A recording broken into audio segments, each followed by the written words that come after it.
How do you straddle that line between, letting Andrew have his personal space and also knowing that what his absence might do to the team situation? Um, that would be like Andrew, who, as everyone know, previously just had a kid. Maybe I don't know, 5 months ago or so now. That would be like me telling him, like, yo, your wife is going into labor.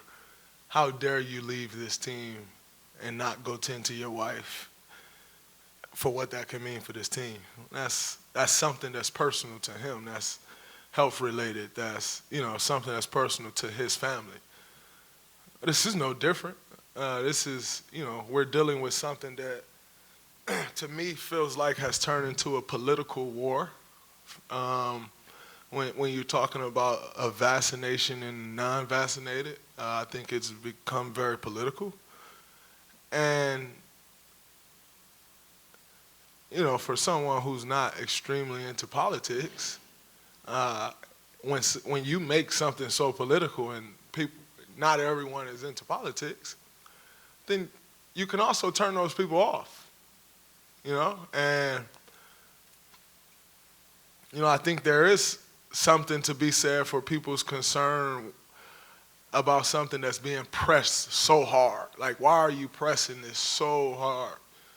Like, so much, you're just pressing it, pressing it, pressing. I think you have to honor people's feelings and their own personal beliefs.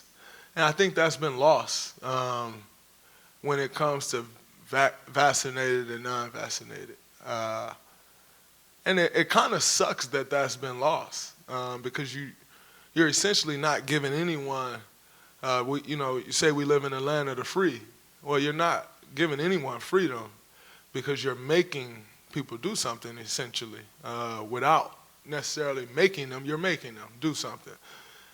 And that goes against everything that America stands for or supposedly stands for.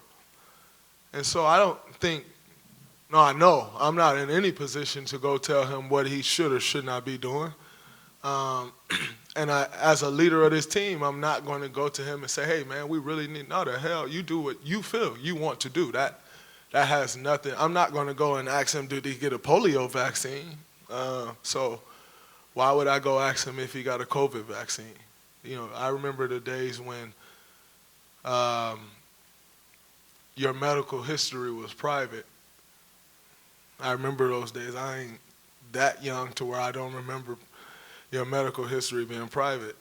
And I also remember the days when you're voting, who you voted for was private.